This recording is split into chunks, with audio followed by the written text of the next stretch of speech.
마가는 예수님의 사역의 과정을 기록하면서 그의 시작을 하나님의 아들 예수 그리스도 복음의 시작이라고 선언하였습니다. 우리가 지난주에 살펴보았던 것처럼 이 선언의 의미는 매우 중요합니다. 복음의 시작, 즉 아르케 유앙겔리온이라고 시작되는 이 말은 세계인의 변화를 가져온 사건이 일어났고 또 그 소식을 알리는 것이다 라는 것을 우리가 생각해 보았습니다. 아르케라고 하는 게 원인이요 근원이요 시작이다 라고 하는 걸 우리가 생각해 보았습니다. 예수 그리스도의 사건은 역사의 변화를 예견한 사건입니다. 실제로 세계사의 연표를 보게 되면 BC와 AD로 이렇게 나누는데 BC, 그는 Before Christ이고 AD, 아노 도미네라고 나누어서 예수님이 역사의 분기점이다. 예수님 이전, 예수님 이후라고 이제 세계에서는 그렇게 연표를 쓰고 있는 것입니다. 그러니까 세계의 시작, 세계의 분기점이 어디냐? 예수 그리스도의 오심이다. 라고 이야기하는 거죠. 옛 시대에는 가고 새로운 시대가 왔다라고 하는 선언이 사실은 우리 연표에도 나타나는데 그 명시적인 선언이 바로 마가가 이야기하듯이 하나님의 아들 예수 그리스도 복음의 시작이라고 하는 것입니다. 마가는 이 사실을 자신의 일생을 통하여 듣고 보고 체험하였습니다. 그렇기 때문에 그가 예수님에 대한 기록을 딱 쓸 때 첫 번째 문장을 무엇으로 쓸까? 아마 생각했을 때 그런 주저함 없이 하나님의 아들 예수 그리스도의 복음의 시작이라고 한 것입니다. 오늘은 복음이 이제 선지자의 예언에서 시작하는 것을 좀 보게 됩니다. 우리가 1장 1절에서 보았다고 한다면 이제 1장 2절로부터 8절까지의 내용은 좀 더 독특하게 구성되어져 있는데 그것은 바로 선지자의 말씀으로 복음이 시작되었음을 말하고 있습니다. 마가의 이런 기록은 예수님의 사건이 가져다주는 구속사적인 의미가 깊이 내지하고 있음을 볼 수 있습니다. 선지자의 예언과 세례 요한의 사역을 기록하므로 예수님의 사건이 실제적 사건임을 이제 보여주고 있는 것입니다. 그러니까 사도 마가는 자기의 복음서를 기록하면서 그 시작을 분명히 선언하였는데 그 선언한 이후에 그 본인이 선언한 것의 근거가 어디에 있느냐를 사실은 이제 증거하는데 그 자신이 전하는 복음의 시작, 그 근거가 바로 선지자의 글에 있다 이렇게 이야기하는 것이죠. 그리고 그 선지자가 한 말씀에 대한 현실적인 증거가 바로 세례 요한이다 이렇게 보여주는 거예요. 세례 요한은 이 당시 마가가 마가복음을 기록하였을 당시에 살아 있었던 사람들은 아마 알았던 겁니다. 그죠? 세례 요한이 어떤 사람인지 다 알았을 겁니다. 그가 세례 요한이 어떻게 복음을 전하였고 어떻게 순교하였는지 다 잘 알고 있었습니다. 그러니까 이제 이런 상황이죠. 그런데 세례 요한을 누구와 연결시키냐면 구약의 선지자들과 연결시켜서 이야기합니다. 근데 구약의 선지자들과 그다음에 그들이 알고 있는 선지자라고 생각하는 세례 요한, 이 두 사람이 동시에 이야기하는 게 누구냐? 바로 예수 그리스도다라고 이야기하는 것이죠. 이런 마가의 기록을 통하여 오늘 우리에게 말씀하시는 또 그 의미를 살펴보고자 합니다. 자, 그렇게 본다면 우리는 첫째로 예수님의 오심은 구약 언약의 성취다라는 사실을 좀 배울 수가 있습니다. 그러니까 마가가 선지자의 예언과 세례 요한의 사역을 기록함으로 예수님의 오신 사건이 실제적 역사적인 사건이다라는 사실을 보여주고 있거든요. 그 의미가 뭐냐라고 할 때 그 의미는 바로 예수님의 오심은 다른 것이 아니라 구약에서 약속하신 것의 성취다라고 하는 거죠. 다시 2절 한번 볼까요? 오늘 2절 보면 이렇게 됩니다.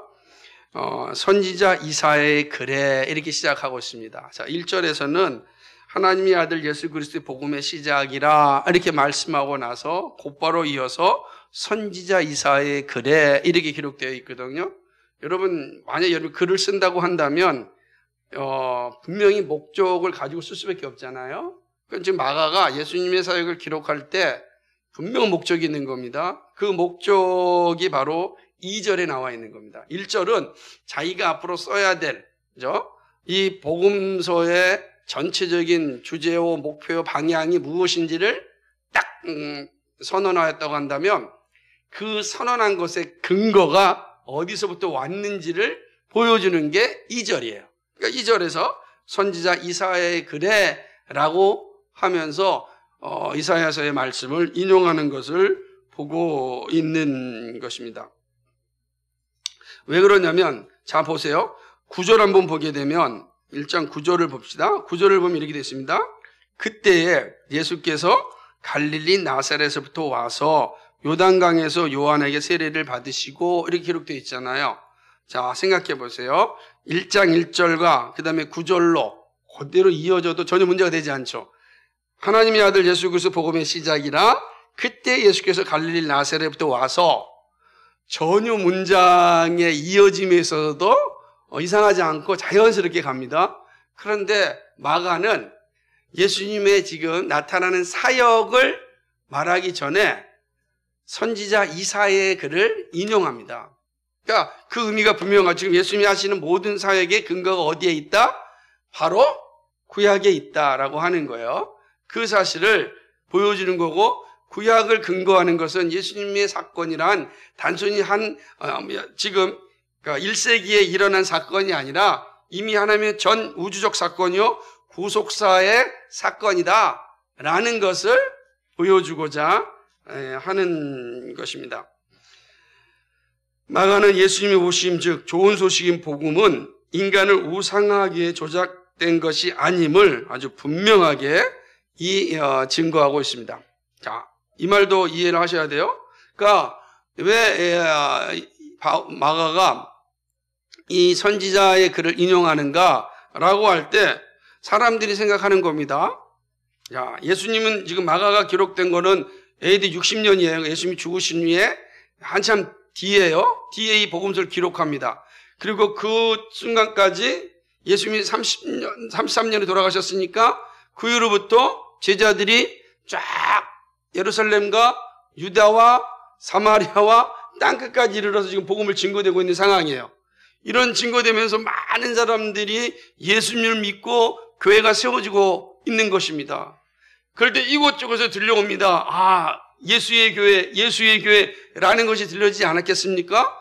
이스라엘 전체는 당연한 거고 지금 소아시아까지 지금 막 예수의 소식이 들려지고 있는 거예요. 복음이 막 들려지고 있는 상황입니다. 그렇게 되는 거죠. 그럼 사람들이 도대체 예수가 누구인가? 라고 궁금하지 않겠습니까? 다들 궁금한 거예요. 그때 마가가 그 예수가 누구인지를 기록하는 겁니다. 그래서 그 궁금해하는 사람들에게 예수가 누구인지를 기록해서 남겨줍니다. 그 남겨줄 때 이 마가는 지금 우리가 우리의 선생을 우상화시키기 위해서 지금 말하는 게 아니다. 지금 여러분들이 곳곳에 교회가 세워지는데 그 교회의 주인인 예수가 우리의 선생이고 우리의 교주다. 이걸 말하려고 하는 것이 아니다. 이거를 명확히 알려주고 싶은 거예요. 그러면서 이 예수는 이미 구약으로부터 수천 년 전부터 창조주 하나님께서 인류를 구원하시기 위하여 약속하신 그 메시아다. 이 사실을 말해주고 싶은 겁니다.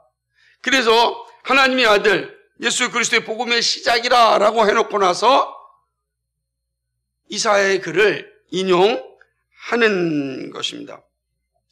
이렇게 말하는 것은 당시에도 마찬가지고 지금도 마찬가지인데 많은 자연 종교에는 그 종교를 세운 그 설립자들 혹은 교주들에 대한 이 미화된 이야기가 참으로 많이 있습니다. 그렇죠? 우리나라의 오래된 이단 종파인 통일교, 또 사이비 민족 종교인 증산교 이런 거 보게 되면 자기들 교주들에 대한 기록이 얼마나 자세하게 기록된지 모릅니다. 아주 그냥 멋지게 이렇게 기록되어져서 와 정말 대단하다라고 할 정도로 그렇게 이제 기록이 남겨져 있는 것이죠. 마가의 당시에도 이러한 종교들의 모습이 있었습니다.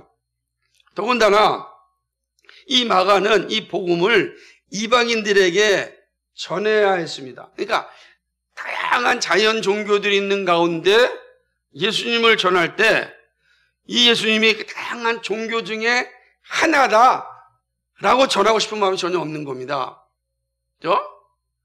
모든 사람들이 종교가 있지만 바울이 생각한 것처럼 마가도 같이 생각한 겁니다. 너희들이 좀 종교성이 많구나 라고 하는 거예요. 알지 못하는 신들에게도 절을 하는구나 라고 할 정도로 다양한 종교들이 있지만 지금 내가 전하는 것은 그 여러 종교 중에 하나가 아니라 진리를 전한다. 그 사실을 강조하는 것입니다. 그렇기 때문에 예수님의 오심에 대하여 예수 그리스도를 전하기 위해서 아주 분명한 태도를 가지고 있어야 했습니다. 바로 이러한 관점에서 이사야 선지자의 예언을 인용하는 것입니다. 이사야서 40장 3절과 5절 말씀인데요. 이사야 40장은 바벨론 포로에서 해방할 하나님의 약속하심을 기록하고 있는 장면입니다. 거기에 대해서 이렇게 인용합니다. 같이 읽어볼까요? 시작. 외치는 자여 소리여 가로되 너희는 광야에서 여호와의 길을 예비하라. 마가는 이러한 선지자의 글을 인용함으로써 예수의 오심을 인류의 모든 굴레에서 해방할 하나님의 약속이 이루어졌음을 증명하고자 하는 것입니다. 그러니까 이사야 40장에서 말씀드렸던 것처럼 이스라엘이 바벨론의 포로 생활에서 회복될 것을 말씀한 내용인데 그 말씀한 것은 장차 모든 인류가 죄의 굴레로부터 해방될 것을 보여주는 그런 말씀이죠.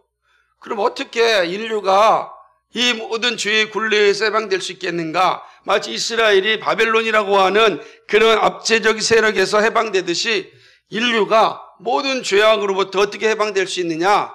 그것은 바로 예수 그리스도다. 이 사실을 이야기하는 것입니다.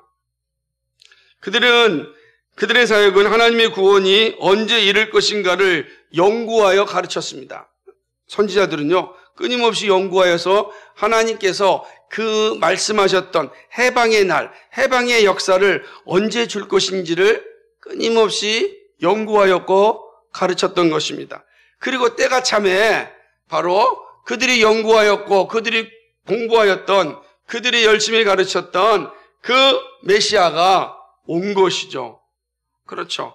그들은 자신들은 구원의 때를 볼 수 없었겠지만 그러나 그날이 올 것임을 선지자들이 예견한 겁니다.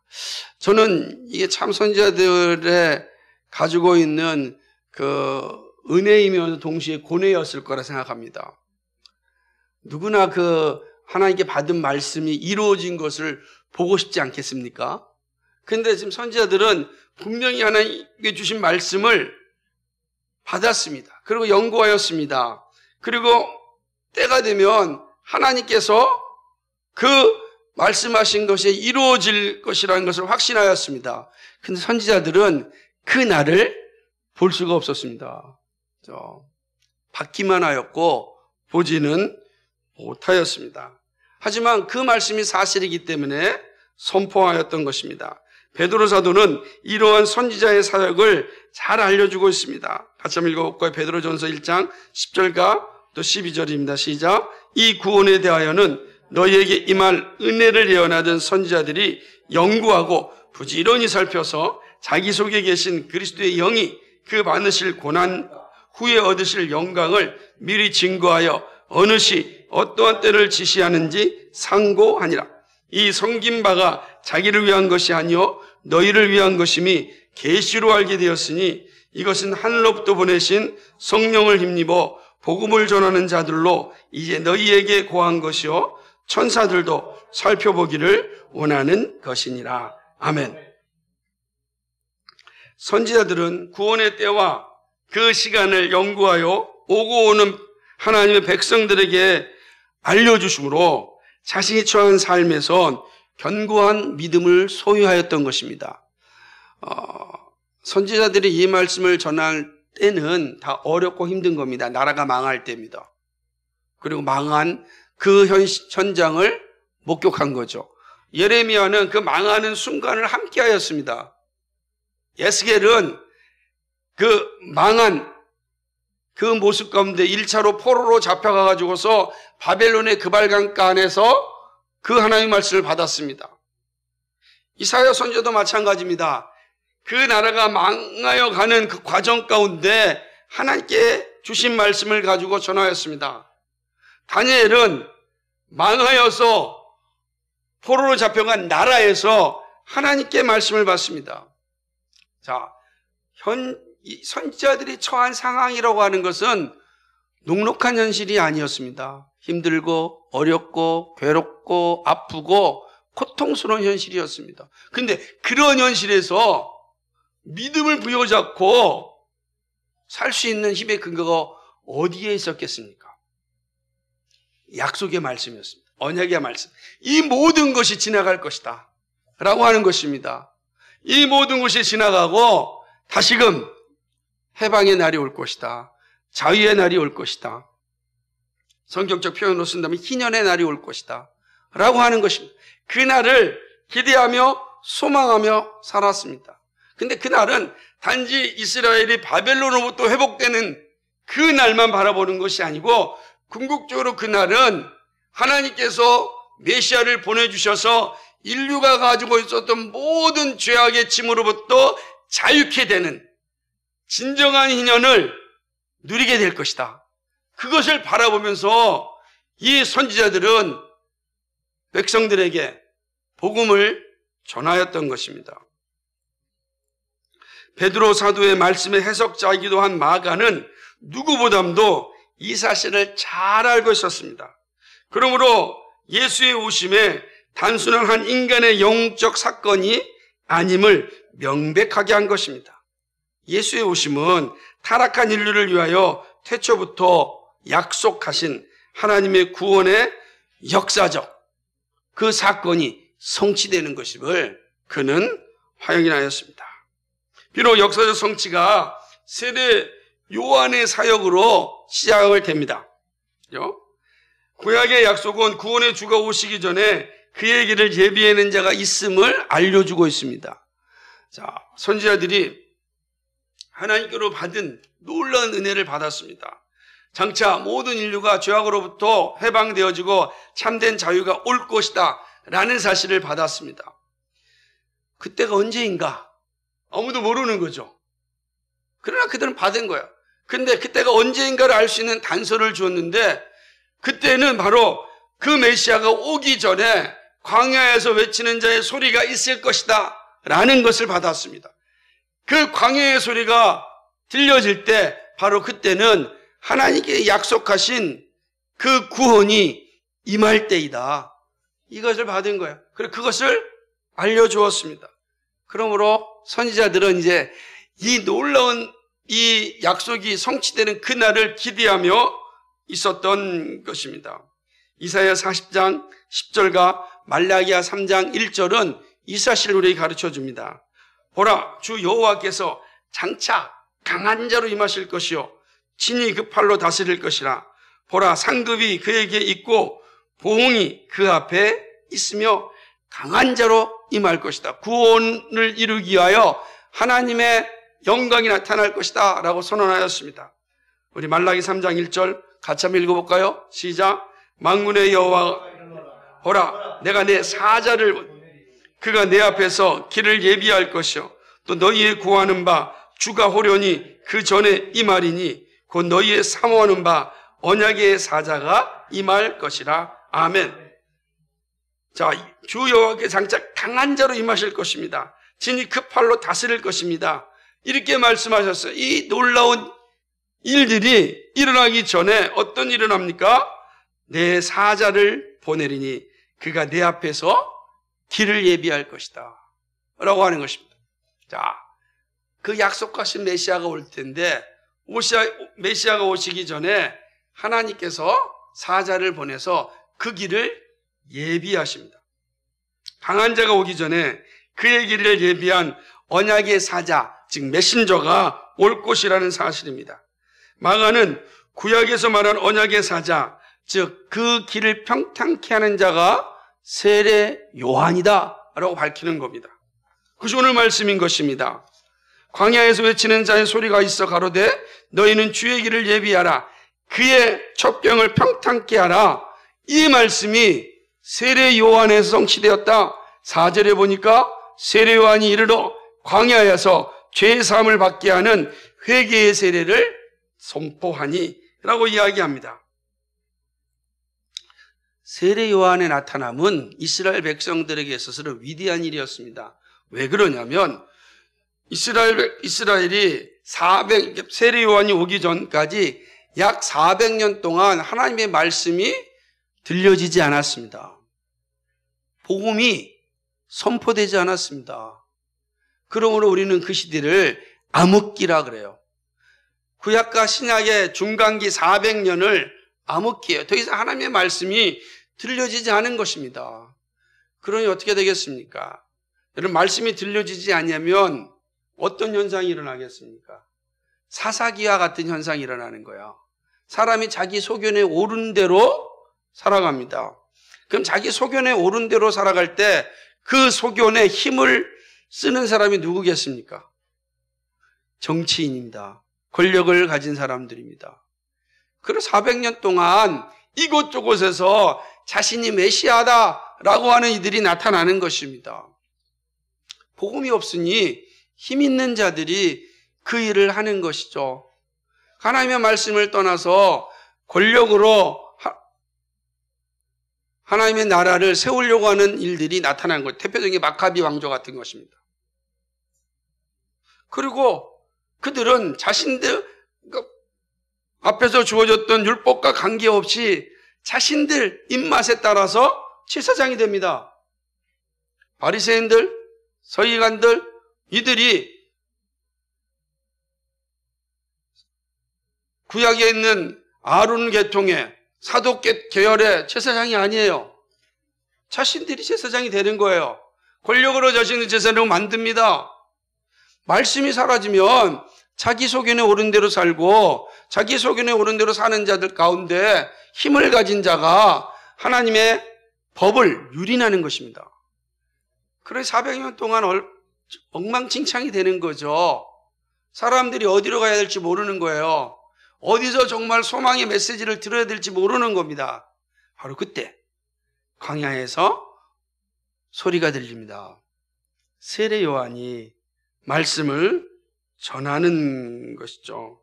그것이 바로 마가가 지금 이야기하고 있는 내용인 것입니다. 세례 요한은 죄사함을 받게 하는 세례를 전파합니다. 그러자 유대와 예루살렘의 모든 사람들이 세례를 받기 위해 몰려온 것입니다. 세례가 베풀어진다고요. 이 놀라운 일이 일어난 것입니다. 그것도 죄사함을 받기 위한 세례가 베풀어집니다. 사람들이 물밀듯 몰려옵니다. 광야로 몰려옵니다. 그들의 영적인 갈증을 해소할 수 있는 그런 일이 일어난 것이죠. 세례 요한의 사역은 분명하였습니다. 그건 오는 이들에게 죄사함의 세례를 베풀면서 예수 그리스도를 예비하라고 전하였습니다. 세례의 목적은 그리스도를 예비하는 것입니다. 왜 그렇습니까? 죄사함이 없이는 그리스도를 주라고 부를 수 없기 때문입니다. 예수님이 오심은 이러한 구약 언약이 성취된 역사적 사건입니다. 예수님도 마가복음 1장 9절에서 무엇이라고 표현하고 있습니까? 때가 찼다라고 표현하는 것입니다. 때가 찼다. 그죠? 때가 찼습니다. 그때에 하나님의 때, 하나님이 약속하신 언약이 성취될 때 바로 예수님이 오신 거예요. 근데 이 때를 바로 세례 요한이 예비한 것입니다. 이런 마가의 기록을 통하여 복음이 왜 복되고 좋은 소식인가를 알 수 있습니다. 예수님의 오심은 타락한 인류를 구원하시기 위하여 구속자를 보내시겠다고 약속하신 하나님의 언약이 성취되기 때문에 그렇습니다. 구약의 백성들이 그렇게 기다렸던 그 소망이 드디어 성취되었습니다. 이 땅에 그 어떤 자연 종교의 교주와 같은 것이 아닙니다. 여기에 어떻게 다원주의적 구원관이 개입할 수 있겠습니까? 하나님의 구원의 약속은, 창조주 하나님의 구원의 약속은 오직 예수 그리스도뿐입니다. 예수 그리스도 외에는 하나님의 구원이 이루어지지 않습니다. 그러므로 하나님은 예수 그리스도가 오실 때까지 기다리셨습니다. 끊임없이 선지자를 통하여서 예수 그리스도가 오실 때까지 기다리라고 하였습니다. 왜냐하면 예수 그리스도만이 하나님의 언약이 이루어지는 길이기 때문에 그렇습니다. 다른 길을 주시지 않았어요. 다른 길이 있었으면 참 좋았을 텐데 그런 길은 하나님의 계획 속에는 존재하지 않았습니다. 오직 예수 그리스도만이 하나님의 구원의 길이었습니다. 누구든지 이 주님을 믿고 고백하는 자만이 하나님의 약속된 구원을 얻을 수 있습니다. 이것 1세기나 21세기나 동일한 것입니다. 그러므로 오늘 이 마가는 이 예수님의 오심, 이 복음은 이거는 하나님의 구약 언약의 성취다. 단순히 우리가 우리의 선생님을 높이기 위한 것이 아니다. 사람들에게 우리의 조직을 넓히기 위해서 만든 것이 아니다. 그것은 하나님께서 인류를 구원하시기 위하여 약속하셨던 그 놀라운 복음이 바로 성취된 것이다. 길게는 창세기 3장 15절에서 주어졌던 여자의 후손, 바로 그리스도가 지금 오신 것이다. 그러므로 우리가 전하는 예수 그리스도는 다른 분이 아니라 하나님이 인류를 구원하시기 위해 약속하셨던 그분이시다 라는 것입니다. 그 사실을 정확히 알려주기 위하여서 바로 이사야 선지자의 글과 구약의 말씀을 인용하시는 것입니다. 그럼 우리 이 사실을 분명하게 가지고 있어야 되는 것입니다. 둘째로 새 시대의 주인은 예수 그리스도입니다. 본문을 통해서 우리가 이해해야 하는 것이 있습니다. 그것은 복음의 중심 예수 그리스도라는 사실입니다. 이 사실이요 되게 평범하잖아요. 우리가 늘 들으니까 늘 듣잖아요. 그런데 잘 보십시오. 이 평범하고 늘 듣는 것이 실제의 삶 속에서는 자주 망각되어집니다. 이게 심각한 거예요. 그래서 마가는 이 사실을 아주 분명하고 그걸 계속해서 반복적으로 우리가 고백하기를 원하는 것입니다. 새로운 시대의 주인 예수 그리스도다라고 하는 것이죠. 우리들의 신앙의 중심 예수 그리스도입니다. 사람이 아니고 교제가 아니고 건물이 아니고 예수 그리스도다. 예수 그리스도가 새로운 피조물이 된 새로운 시대의 중심이다라고 이야기하는 것입니다. 많은 것이 교회를 이루는데 중요한 요소가 많이 있지만 가장 중요한 건 예수 그리스도다. 예수 그리스도가 주춧돌이에요. 모퉁이돌입니다. 예수 그리스도가 존재하지 않고서는 교회는 존재하지 않습니다. 그런데 예수 그리스도 없이 교회를 생각하는 이들이 많습니다. 예수 그리스도 없이 교회가 세워진다고 생각합니다. 세워질 수 있죠. 건물은 세워집니다. 그러나 그것은 예수 그리스도와 아무 관계가 없는 것입니다. 교회의 주인이요 교회의 본질은 예수 그리스도입니다. 그러니까 예수 그리스도가 사라지면 자기 소견에 옳은 대로 행하는 모임이 되어지는 것입니다. 그럼 힘 있는 사람이 주인 노릇하는 거예요. 똑같아요. 교회도 주인 되신 예수 그리스도가 사라지면 힘 있는 사람이 주인 노릇하는 겁니다. 그럼 교회가 어떻게 되겠습니까? 망가지는 것이죠. 망가지는 것입니다. 이 사실을 세례 요한은 분명하게 전하고 있습니다. 세례 요한의 영향력은 당시로 보면 정말 대단하였습니다. 자, 400년 동안 복음이 들려지지 않았으니 사람들이 얼마나 갈급했겠습니까? 그런데 여기 광야로부터 하나님의 말씀이 들려집니다. 사람들이 생수를 마시는 것 같은 그러한 기쁨을 보지 않았겠습니까? 그러니까 광야로 몰려드는 겁니다. 그의 말씀을 듣고 어떻게 하면 제가 살 수 있겠습니까? 라고 몰려드는 것이죠. 5절 말씀 보니까 온 유대 지방과 예루살렘 사람이 다 나아가 자기 죄를 자복하고 요단강에서 그에게 세례를 받더라. 여기 보면 온 유대 지방과 온 예루살렘 사람이 다 나아가, 강조하는 거예요. 그죠? 다 강조하고 있는 겁니다. 이 말은 세례 요한이 가지고 있는 영향력이 어마어마함을 보여주는 장면입니다. 엄청난 일이죠. 사람들이 자기 죄를 자복합니다. 죄를 자복한다는 게 무엇입니까? 자기를 드러내는 거예요. 자신의 문제를 내려놓는 겁니다. 자신을 다 오픈하는 겁니다. 저 이렇습니다 라고 다 내려놓는 거예요.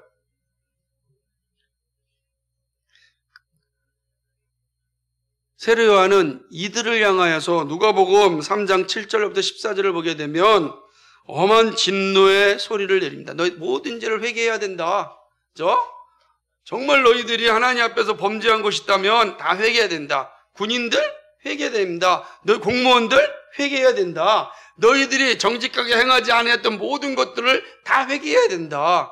그러지 않으면 너희가 하나님의 은혜를 누릴 수가 없다라고 이야기하는 것입니다. 누가복음 3장 10절에 보니까 이렇게 이야기합니다. 무리가 물어가로되 그러하면 우리가 무엇을 하리이까? 누가복음 3장 15절에 세례 요한이 이렇게 이야기합니다. 백성들이 바라고 기다림으로 모든 사람들이 요한을 혹 그리스도신가 심중에 의논합니다.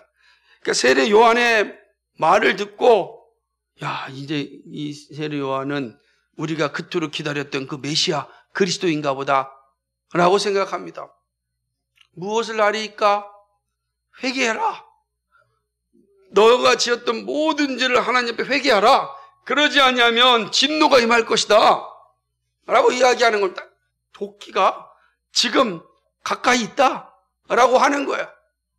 너희가 회개하지 아니하면 찍어서 다 불 속에 집어넣을 것이다. 심판의 메시지가 증거되는 겁니다.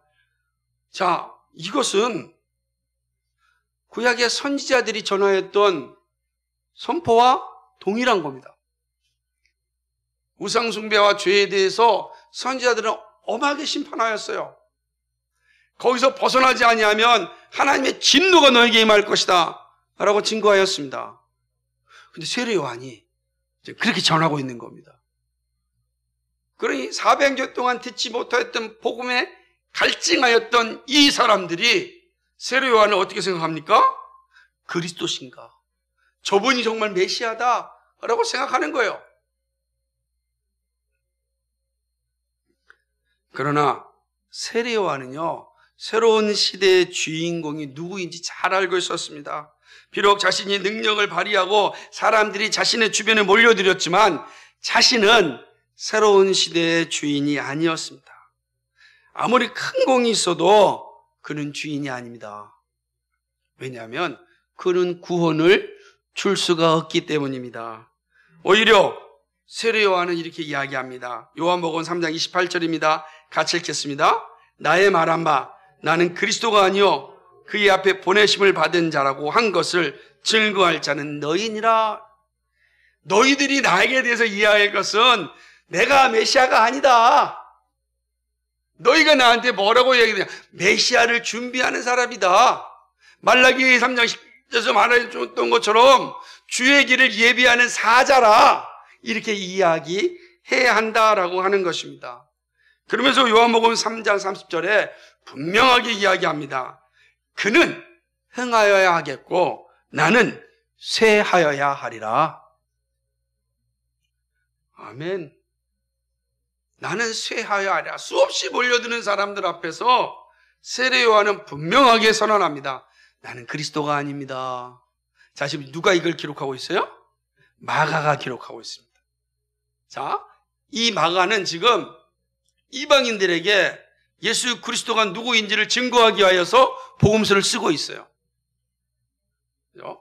이 예루살렘, 이스라엘에서 일어났던 그 놀라운 사건들을 이방인들에게 증거하기 위하여서 예수가 어떤 분인지를 전하는데 세례 요한을 통하여서 이야기합니다. 하나님 나라의 주인은 예수 그리스도다. 교회의 주인은 예수 그리스도이다. 우리의 믿음의 중심도 예수 그리스도입니다. 여러분, 이 사실이 분명하면 우리의 믿음도 우리의 교회도 흔들리지 않습니다. 저는 세례 요한이 위대한 게 뭐냐면 그 믿음이 흔들리지 않았잖아요. 그러므로 사람들의 인기에 넘어가지 않았어요. 얼마나 많은 사람들이 자기 인기에 영합되어 가지고 복음의 본질을 잃어버리는 수가 얼마나 많습니까? 막 떠받들여주면 그 순간 그리스도가 주인 되지 않고 자신이 주인 돼서 복음을 잃어버립니다. 그러면 그의 신앙이 나락으로 떨어지는 것입니다. 우리 믿음의 선진들은 이 사실을 잘 알고 있었습니다. 그래서 믿음의 자리에서 떨어지지 않는 길을 또 남겨주었습니다. 그것이 바로 히브리서 10장 21절과 25절이에요. 같이 읽겠습니다. 시작. 또 하나님의 집 다스리는 큰 제사장이 계시매 우리가 마음의 뿌림을 받아 양심의 악을 깨닫고 몸은 맑은 물로 씻었으나 참마음과 온전한 믿음으로 하나님께 나아가자. 또 약속하신 이는 미쁘시니 우리의 믿는 도리의 소망을 움직이지 말고 굳게 잡아 서로 돌아보아 사랑과 선행을 격려하며 모이기를 패하는 어떤 사람들의 습관과 같이 하지 말고 오직 권하여 그날이 가까움을 볼수록 더욱 그리하자. 아멘. 우리가 믿는 도리의 소망을 움직이지 말고 굳게 잡자. 자, 여기서 보면 우리 믿는 도리의 소망이 누구죠? 예수 그리스도예요. 예수 그리스도를 움직이지 말고 그죠? 굳게 잡자. 여러분, 우리가 굳게 잡아야 될 건 뭐냐? 예수 그리스도예요. 그는 흥하여 하겠고 나는 쇠하여야 하리라. 이 믿음이에요. 오직 그리스도를 붙잡고 있어야 한다라고 하는 것. 그것이 환난의 시기에, 고난의 시기에, 어려움에 처할 때, 아픔에 처할 때 우리로 하여금 믿음에서 멀어지게 하는 것이 아니라 믿음의 자리로 가게 한다는 사실입니다. 예수 그리스도를 확실하게 믿으라는 것입니다. 그죠? 이렇듯 예수 그리스도가 새 시대의 중심인 것입니다. 그죠? 더군다나 조금 더 생각해 봅시다. 분명 세례 요한은 예수님이 새 시대의 주인이라고 분명하게 선언합니다. 세례 요한의 입을 통하여서 그는 밝히고 있습니다. 그러나 마가는 여기에서 좀 더 나갑니다. 세례 요한이 그는 흥하여야겠고 나는 쇠하여야 하리라. 이 고백 때문에 예수님이 새 시대의 주인이라는 것이 아니라는 겁니다. 당연히 그렇지만 그렇다고 한다면 마가는 새 시대의 주인이 예수 그리스도인 이유를 분명하게 다시 알려주고 있습니다. 그것은 세례 요한은 죄 사함을 얻게 하는 세례를 베풀지 구원에 이르는 세례를 주지 못합니다. 오직 구원에 이르는 길은 예수 그리스도만 우리에게 준다는 것입니다. 그렇죠? 예수 그리스도는 죄사함의 능력이 있습니다. 세례 요한 역시 이 사실을 잘 알고 있었습니다. 그래서 본문 7절에서 세례 요한이 이렇게 이야기하죠. 예수님이 자신보다 능력이 많으신 분이다 라고 고백합니다. 8절 읽어볼까요? 8절에 뭐라고 이야기하고 있습니까? 시작. 이는 나는 너희에게 물로 세례를 주었거냐 그는 성령으로 너희에게 세례를 주시니라. 아멘. 성령으로 너희에게 세례를 주신다. 성령이 임함은 예수 믿음이요 구원받음을 얘기하는 거죠. 세례 요한이 하는 건 물세례입니다. 이거는 옛 시대의 모습입니다. 그러나 예수 그리스도는 성령으로 세례를 주는 자입니다. 예수님은요 거듭남을 니고데모에게 가르치면서 이렇게 말씀하셨어요. 요한복음 3장 5절 우리가 잘 알고 있는 말씀인데 같이 읽어볼까요? 예수께서 대답하시되 진실로 진실로 네게 이르노니 사람이 물과 성령으로 나지 아니하면 하나님 나라에 들어갈 수 없느니라. 아멘. 회개의 세례로는 하나님 나라에 들어갈 수가 없어요. 성령이 임하여야 됩니다. 그죠? 성령이 임해야 된다고요. 그러니까 성령이 임할 때 비로소 우리는 그리스도를 주라고 고백하는 거예요. 성령이 아니고서는 누구든지 그리스도를 주라고 고백할 수 없다 그랬습니다. 그러니까 성령이 임해야 돼요. 그런데 성령이 임하는 건 세례 요한이 주시는 게 아닙니다. 왜냐하면 예수 믿음이 성령 받음이기 때문에 그렇습니다. 예수 그리스도가 오지 않고서는 성령이 올 수가 없습니다. 그러면 예수 그리스도가 살아계셨을 때는 모든 이들이 성령의 충만하여 살았습니다. 예수 그리스도께서 십자가에 죽으시고 하나님 보좌 우편을 승천합니다. 남아있는 자들이 어떻게 되겠습니까? 그래서 예수님께서 그들에게 보혜사 성령을 보내주신 것입니다. 보혜사 성령이 오심으로 그들이 구원받은 백성으로 살게 되는 것입니다. 그리고 예수 믿으면 보혜사 성령이 임하시는 거예요.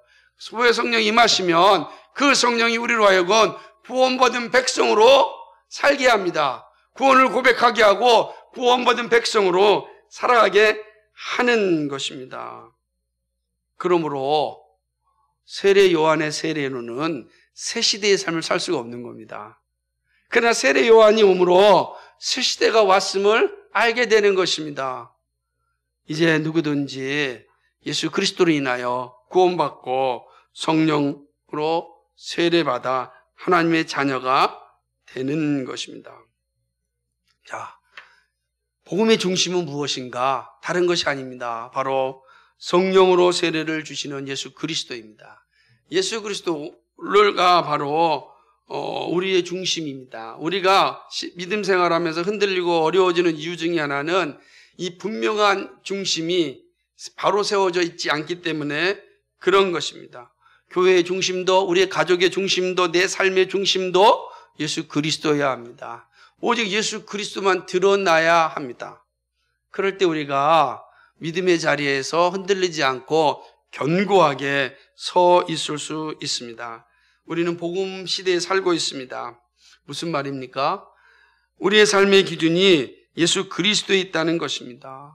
여러분, 날마다 이 사실을 믿음으로 고백해야 됩니다. 나의 나 된 것은 하나님의 은혜인데 그 은혜는 예수 그리스도입니다. 저는 예수 그리스도를 믿습니다. 예수 그리스도가 나의 삶의 주인이십니다. 나의 삶의 목표는 예수 그리스도입니다. 저는 예수 그리스도와 함께 살아갑니다. 그 예수 그리스도에 대한 분명한 고백, 그것이 우리 안에 있을 때 우리가 흔들리지 않는 것입니다. 우리는 마가의 기록을 통해 예수 그리스도의 오심이 어떠한 역사적 의미가 있는지 보았습니다. 그는 옛 언약의 성취입니다. 새 시대의 주인이십니다. 이걸 명확하게 알려주는 겁니다. 예수님은 우리를 구원하시고자 했던 옛 언약을 성취하신 분이고, 예수님은 언약의 성취를 통하여 새로운 시대를 살아가는 우리들의 중심입니다. 그러나 예수 믿은 우리들은 이 놀라운 은혜가 우리 안에서 이루어졌는데 그 모든 것이 예수 그리스도를 믿을 때 일어나는 일입니다. 예수를 믿는다면 우리는 옛 언약의 성취를 받은 자요, 또 새 시대를 살아가는 그런 하나님의 자녀가 되는 것입니다. 복음이 여기에 있습니다. 우리가 복음을 들어야 될 이유가 여기에 있는 것입니다. 이것은 어제나 오늘이나 영원토록 선포되어야 될 메시지인 것입니다. 이것이 우리 가운데 바르게 세워지기를 주님의 이름으로 축복합니다.